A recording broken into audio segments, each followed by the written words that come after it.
Welcome to the BrainShape podcast, hosted by Dr. Andrea Wilkinson, a show where we cut through the noise of the ever-growing, ever-changing world of brain health. What works and what doesn't, what's fact and what's fiction. We look at tips, tools, and techniques backed up by real scientific studies to help you keep your brain healthy and hopefully have some fun along the way. Now, here's your host, Dr. Andrea Wilkinson. You're listening to the BrainShape podcast, episode number 20. The next 3 episodes will be a series that covers the topic of happy brain chemicals. Specifically, we'll be talking about 4 happy brain chemicals: dopamine, serotonin, oxytocin, and endorphins. We'll be talking about how they work and how your everyday actions impact their flow. Our guest is Dr. Loretta Breuning, founder of the Inner Mammal Institute, which helps people manage the ups and downs of their mammal brain. She is also a professor emerita of management at California State University, East Bay, and the author of 8 books, including Habits of a Happy Brain, which talks about the brain chemicals that make us feel good and how to stimulate them naturally. In today's episode, we will cover part 1 of the 3-part series, where you'll be introduced to Dr. Loretta Breuning, and she will share with us some valuable information about dopamine, our brain's reward chemical, and serotonin, our brain's pleasure chemical. Here we go. Here's Dr. Loretta Breuning. Hi, Loretta. Thank you so much for joining me on the podcast today. Hi, it's so nice to be here. Thanks. I'm super excited to learn more about you. So I'm wondering if you can maybe start off just telling us a little bit about your background and your history, and how is it that you became interested in learning and sharing about brain chemicals? Great. Well, how far back do I go? Well, I'll start with, I was a college professor for 25 years. And a parent. And as I always explain, that I had been trained in sort of the social science view of human motivation, which suggests that people will be motivated unless society messes up.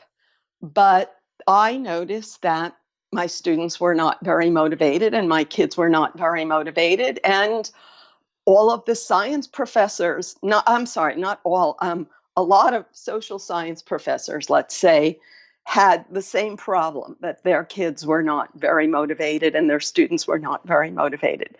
So I started to question the social science model of how the human brain works.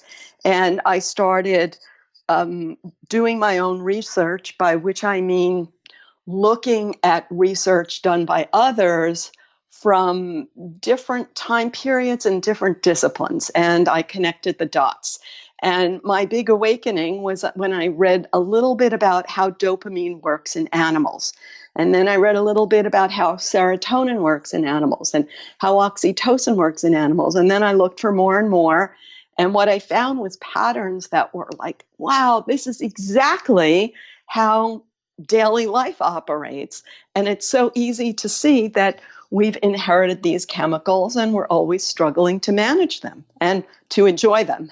Yeah, exactly. So on that note, I guess it's a perfect place for you to tell us about, well, you call them the happy chemicals. So maybe you can go through each of them in turn and tell us a little bit about what they do and how they function.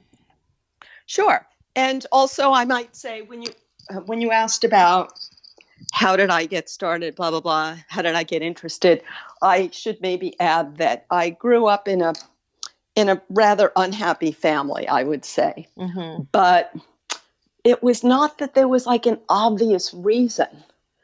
So like my mother was very unhappy, but I didn't know why. Mm-hmm. And I think on some level, I would hear her blame her unhappiness on me. Right. So you could say that's what drove me to say, well, I don't really think I'm the cause of her unhappiness, No, exactly. So what is it? So I think that's what drove me to see what could work better. Right, exactly. And was that something that you were able to share with your mother after you had learned all that you have learned? That's a great question. No, you know what? she had already passed, and even more frustrating, my kids had already grown up by the time I figured this out. Yeah. And they don't want to hear it from me either, So I think people really resist the idea that the words we say to ourselves in our verbal brain are not the whole story of what's going on, because we all learn to believe that our verbal brain is the whole story. And if you're going to accept that there's more going on, maybe you don't want to hear it from your mother, I don't know, or your daughter or something. And in one of my books, I wrote a very sad story about some particular distress of my mother that I learned to understand after she died. And once I understood it, then sort of my fear of her melted, because I was able to see her as, the whole cliche. She was a hurt person, and I didn't have to take it personally.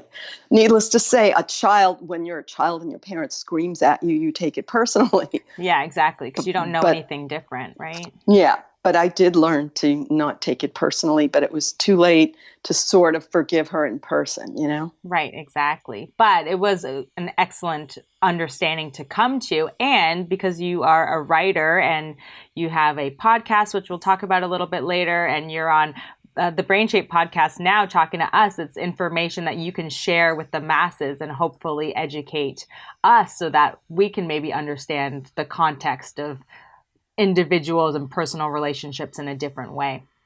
Sure. So, should I start with the happy chemicals? Yes, please. Go ahead. Sure. So, for each of the happy chemicals, this is dopamine, serotonin, oxytocin, and endorphin. So, the interesting thing is, what is the job they do in animals? And then it's interesting for each one to know, what is the chemical of abuse that they're chemically the same as? And then the more interesting thing is, what is the downside of each one? Because the downside is really natural and part of our biology. So it's easier to be cool about it when you know that. Yeah. So first, in general, happy chemicals are not meant to be on all the time.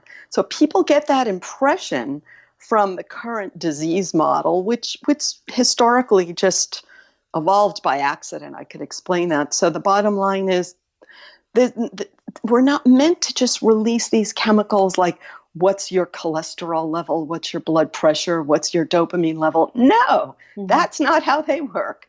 So they're designed to be released to motivate action in a very specific moment when that action will meet a survival need.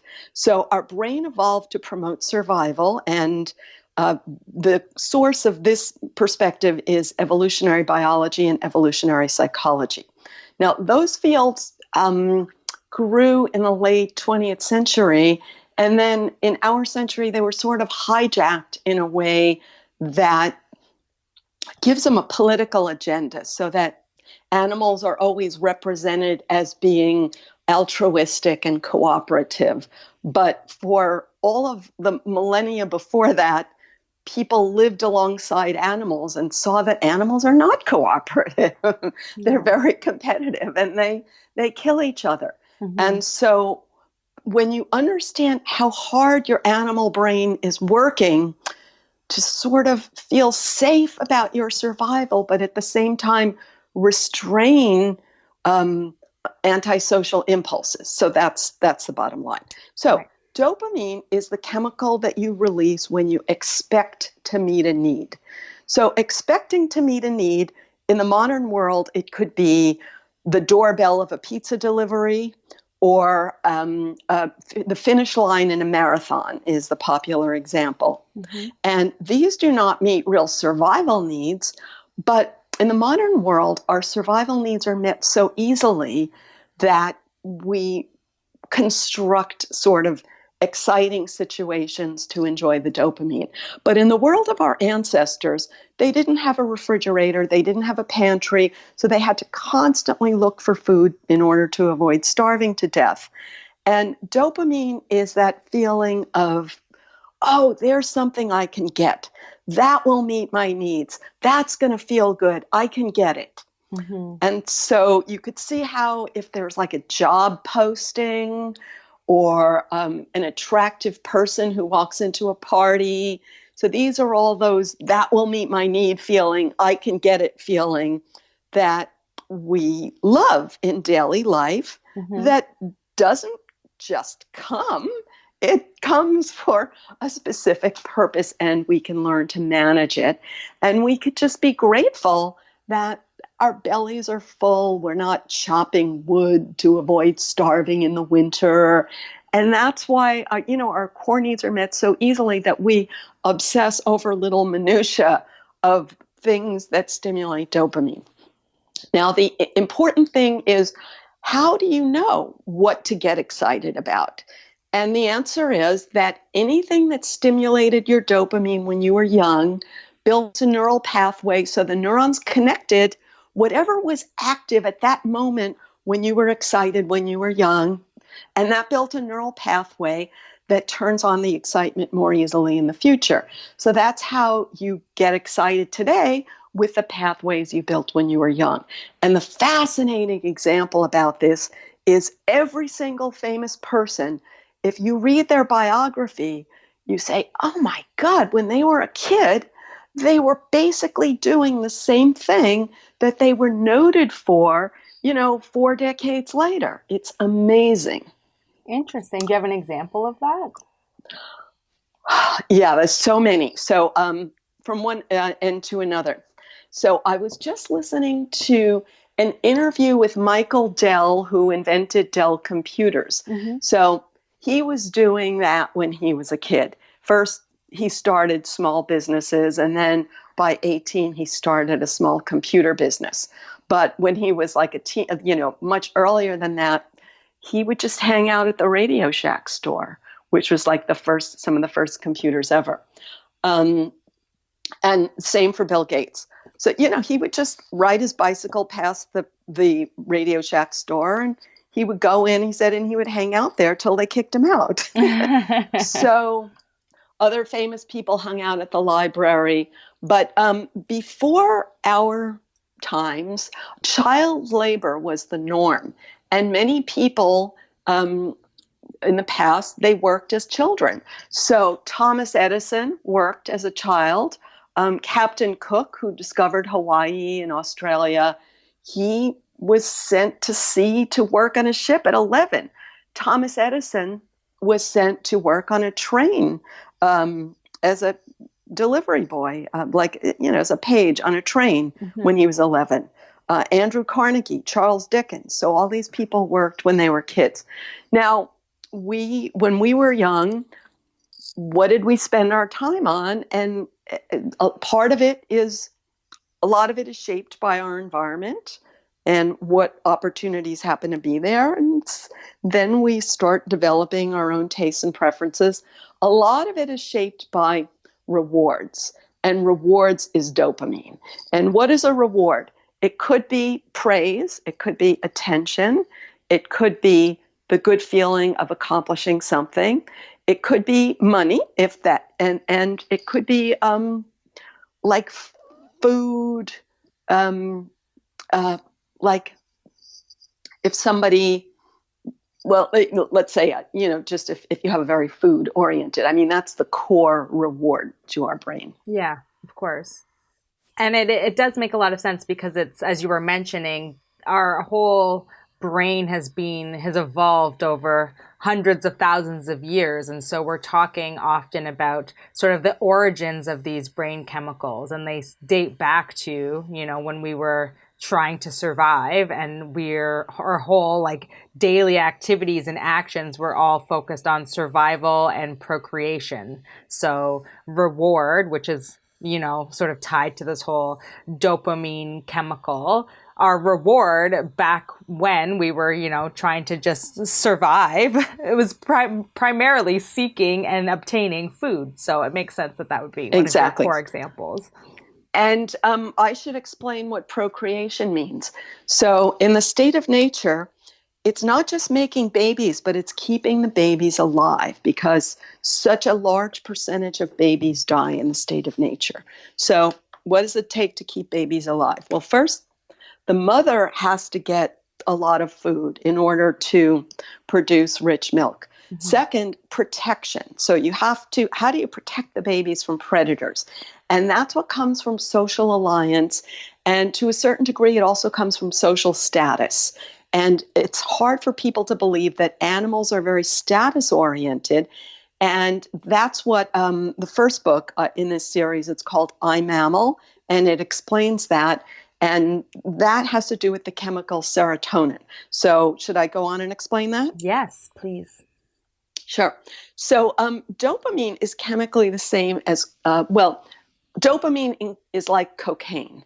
Now, serotonin is like antidepressants. Okay. All of these chemicals have a certain image in the media, which is based on the disease view, because people are all assuming that the default state of nature is I should be happy every minute, and then if you're not happy every minute, you must have a disease. Mm-hmm. So that's a misconception, but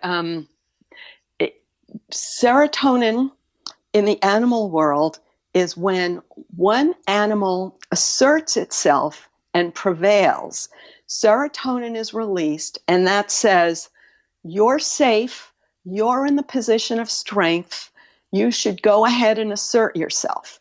And that feels good.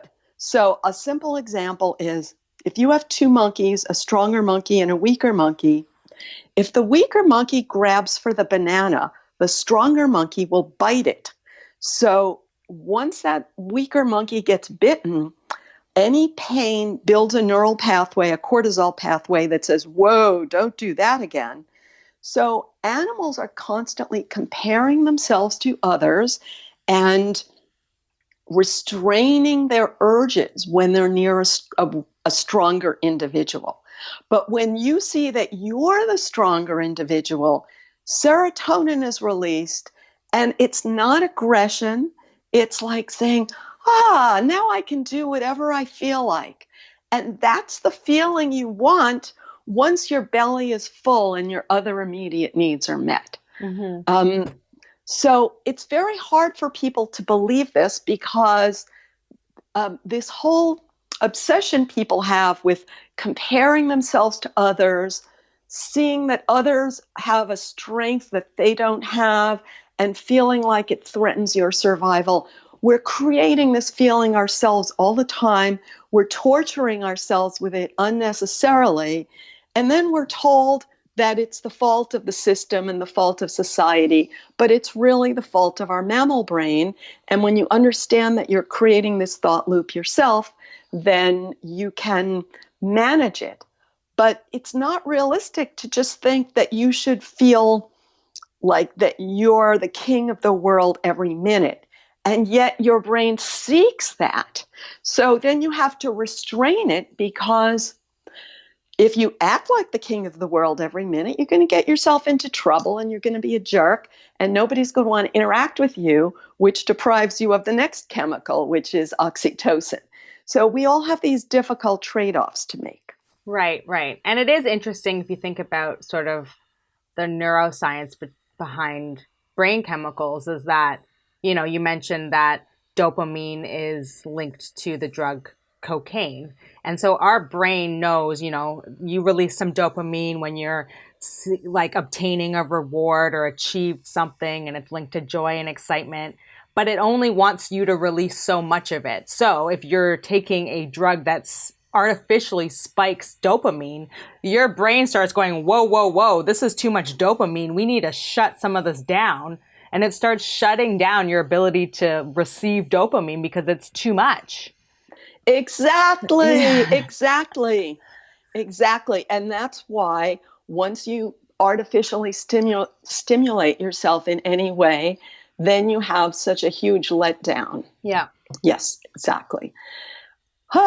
And people really need to know this. Yeah, absolutely. Because I mean, I can understand the fallacy and the logic. Like serotonin is linked to pleasure and confidence, as you were mentioning, like this calm confidence when you're in social situations, and it's linked to antidepressants and the feeling of happiness. So obviously you would think, well, I just want that all the time. I want to feel confident. I want to feel happy all the time. So I can understand why there's this belief that it should just be consistent or obtained at all moments, but your brain actually is hardwired to only want so much of it. And if you overproduce it through some artificial mechanism, your brain will stop the production of it because it's too much.